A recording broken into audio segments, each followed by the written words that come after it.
It started with an ordinary question, though nothing about the moment felt ordinary. Point 3 of us sat in one room, soft light stretching across the floor. A fire hummed quietly, burning only because silence demands a sound to balance it. She was the first to speak. So, would you ever share something that isn't supposed to be shared?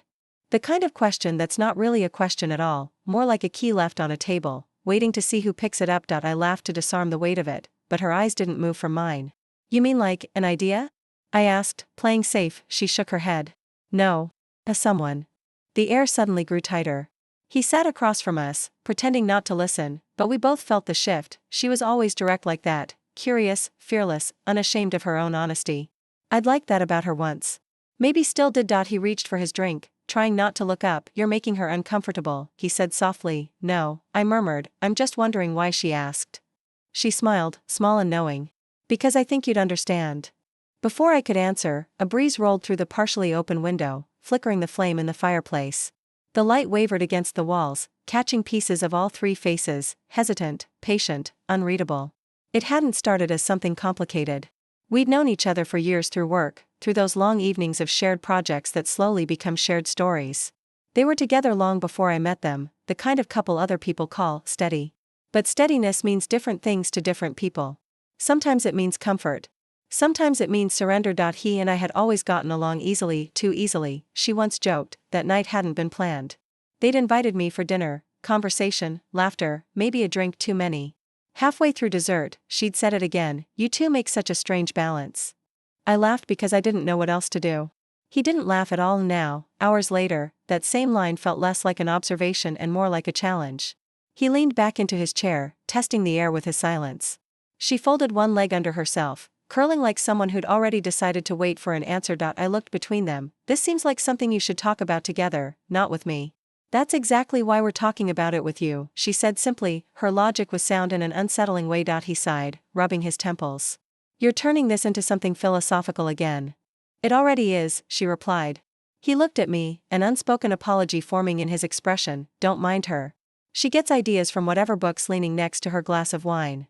But she wasn't joking this time, her gaze locked on what neither of us wanted to name aloud. Not temptation, something older than that. Curiosity.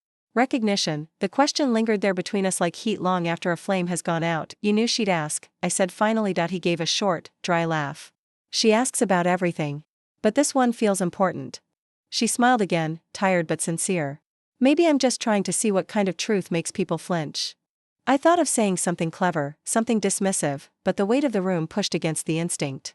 There are moments that want to see your real reaction before they let you speak again. So instead, I asked, and what if someone says yes? Her head tilted. Then I'd want to know whether it came from bravery or boredom. That line stole the air from the room for a moment. He looked up sharply, about to cut through the tension, then stopped himself. It was messy, real, and strangely kind. There are times when people don't mean harm, they're just trying to hold a mirror up to the stories they've avoided. In the flicker of the fireplace, she looked less like a provocateur and more like someone searching for proof that she wasn't alone in her wondering. He finally broke the silence. You don't need to play these mind games. Her reply was soft but sharp. It's not a game if someone tells the truth. I turned toward the window, letting the sound of wind fill the absence of an answer. Maybe what she wanted wasn't agreement, but the courage to hear whatever came next, and maybe that courage was supposed to come from me. The quiet stretched out until it became something solid, an invisible wall that we all studied without naming. He stared at the fire. She studied me, and I tried to find my breath in that thin space between curiosity and conscience. When I finally spoke, my voice betrayed me. It was softer than I intended. You really think some things can be shared without breaking them?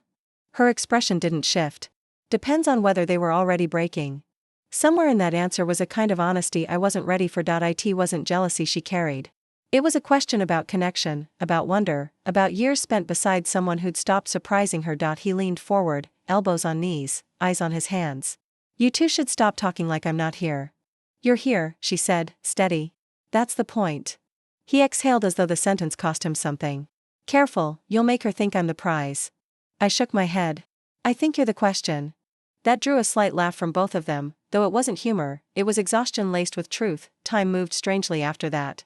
The fire softened to embers. The wine in her glass turned the color of light instead of ruby. Every small motion seemed to matter. He finally stood, stretching his shoulders.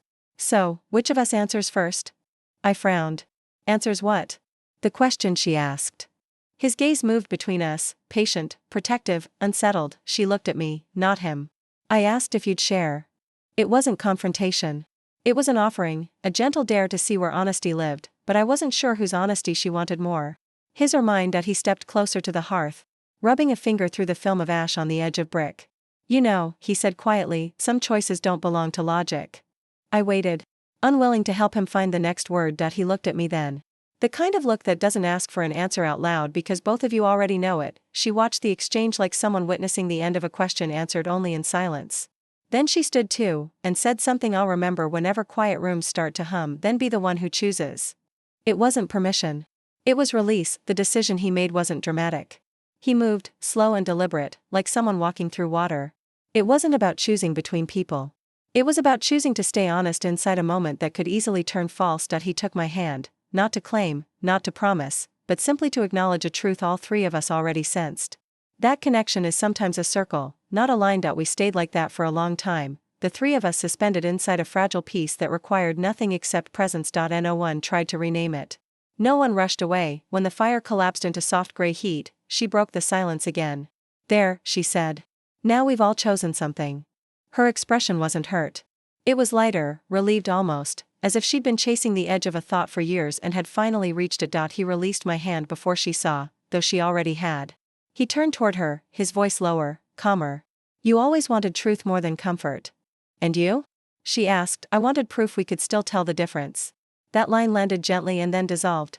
Like steam off tea. I stood, smoothing the edge of my sleeve, needing to turn away before words made things smaller than they were. It's late. No one stopped me. They didn't need to. Sometimes endings happen in the same breath as realization. Outside, the night air was cold but forgiving. The porch light hummed softly, the same warm gold I'd seen flicker against their faces earlier. I exhaled and looked back once through the window. They hadn't moved.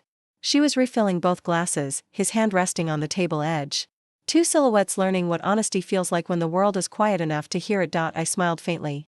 Not out of triumph or regret, but recognition. She'd asked if I'd shared. I hadn't answered her in words. Instead, I let him be the one to choose, and in doing that, I'd chosen something too. Not him, not her, just the ability to stay open without needing to own what passes through later. When I lay in bed listening to the wind brush the window, I realized the night hadn't been about permission at all. It had been about proof that presence can be shared and still belong to everyone who dares to be fully seen, and perhaps that was her real experiment. To remind us that connection doesn't always require possession. Sometimes it just asks for witnesses brave enough to stay.